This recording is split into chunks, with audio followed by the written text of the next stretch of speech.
जय हिंद। अक्सर आपके साथ ऐसा होता होगा कि आप कोई क्वेश्चन सॉल्व कर रहे होंगे और बीच में आपको उसी क्वेश्चन में किसी न किसी नंबर का क्यूब यानी कि घन निकालना पड़ता है। और हर एग्जाम में 2 या 3 क्वेश्चन तो क्यूब वाले पूछे ही जाते हैं, चाहे तो आपको क्वेश्चन में अंदर क्यूब निकालने को बोले या साफ आपको क्यूब निकालने को बोल दे। और क्यूब निकालना बहुत ही माथापेची का काम होता है। स्क्वायर निकालना तो एक हद तक ठीक भी है, क्योंकि आपको सेम नंबर में बस 2 बार मल्टीप्लाई कर देना है। लेकिन क्यूब निकालने के लिए आपको दिए गए नंबर में 3 बार एक दूसरे से मल्टीप्लाई करना पड़ता है, जिसमें कि आपके 5 से 7 मिनट तो आसानी से चले जाते होंगे। तो आज हम आपके लिए वैदिक मैथमेटिक्स से एक ऐसे ट्रिक को लेकर आए हैं जिसका यूज कर आपके ऐसे किसी भी छोटे से छोटे और बड़े से बड़े नंबर का क्यूब सिर्फ 5 से 7 सेकंड के अंदर ही निकाल पाएंगे।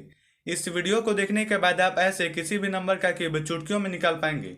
तो चलिए इस ट्रिक को समझाने के लिए हम यहाँ पर इस नंबर को ले रहे हैं। तो यहाँ पर यह संख्या है 22। अब आपको इस ट्रिक को अप्लाई करने के लिए इसको 2 पार्ट में डिवाइड करना है। तो दोनों पार्ट में इसके दो दो आ जाएंगे। अब आपको हमें बताना है कि 2 का घन यानी कि क्यूब कितना होता है। तो 2 का घन होता है 8। और यहाँ पर क्यूब का बात कर रहा है, इसीलिए आपको इसको 3 डिजिट में चेंज करना है। तो यहाँ पर 008 कर आपको लिख देना है। और फिर अगले वाले 2 के साथ भी आपको ऐसा ही करना है और इसके सामने लिख देना है। तो यहाँ पर आपके 008 और 008 आ गए। अब आपको क्या करना है कि इन तीनों नंबर में एक दूसरे से मल्टीप्लाई कर देना है। तो यहाँ पर आप 2 से 2 में गुणा करेंगे तो होगा 4, और 4 में 3 से गुणा करेंगे तो आपका होगा 12। और फिर 12 में आपको इस पूरे नंबर यानी कि 22 से गुणा कर देना है। तो अगर आप 12 में 22 से गुणा करेंगे तो आपका आंसर होगा 264। तो आपको 264 यहाँ पर एक डिजिट को छोड़कर लिख देना है।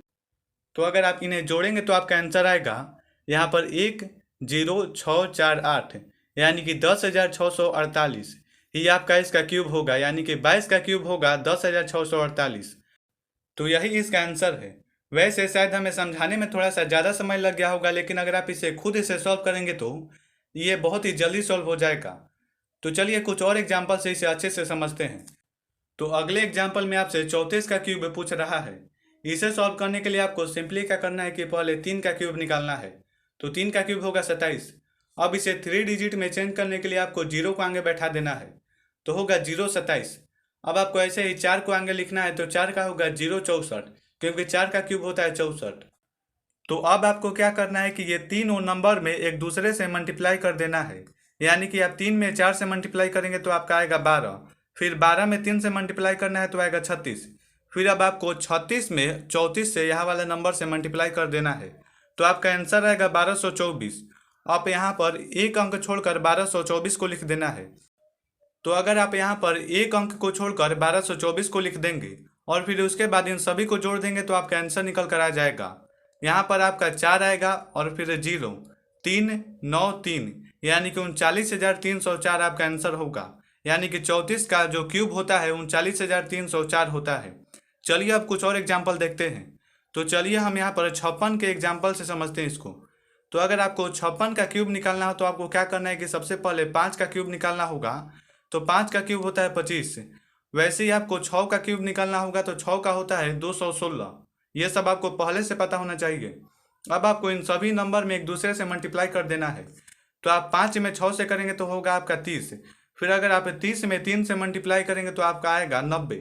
अब अगर आप 90 में 56 से मल्टीप्लाई करेंगे तो आपका आंसर आएगा यहाँ पर होगा आपका 5040। इसका आंसर आएगा। अब आपको यहाँ पर एक अंक को छोड़कर 5040 को लिख देना है। अब यहाँ पर आपने इस अंक को लिख दिया। अब इन सभी को आपको जोड़ देना है। तो अगर आप इन सभी को जोड़ेंगे तो आपका आंसर आएगा 6, यहाँ पर 1, फिर से यहाँ पर 6, फिर 5 और फिर यहाँ पर 7 और 1, यानी कि आपका आंसर आ गया 1,75,616। यही आपका 56 का क्यूब होगा। तो चलिए अब यहाँ पर 47 का क्यूब निकालते हैं। तो 47 का क्यूब निकालने के लिए सबसे पहले आपको 4 का क्यूब निकालना पड़ेगा। तो 4 का क्यूब होता है 64।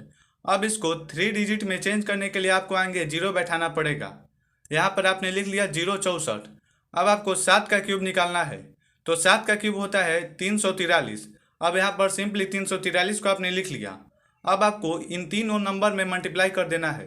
तो यहाँ पर आपको 4 में 7 से गुणा करना है और फिर जो आंसर आएगा उसमें 3 से गुणा करना है।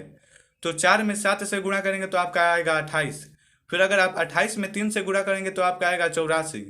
अब अगर आप 84 में 47 से गुणा करेंगे तो आपका आएगा 3948। अब आपको यहाँ पर 3948 को यहाँ पर एक अंक छोड़कर लिख देना है, तो यहाँ पर आपने लिख दिया। अब आपको इन सभी नंबर को जोड़ देना है, तो जोड़ेंगे तो आपका आएगा 3,2,8,3,0,1, यानी कि 1,03,823 आपका आंसर होगा। 47 का क्यूब होगा 1,03,823।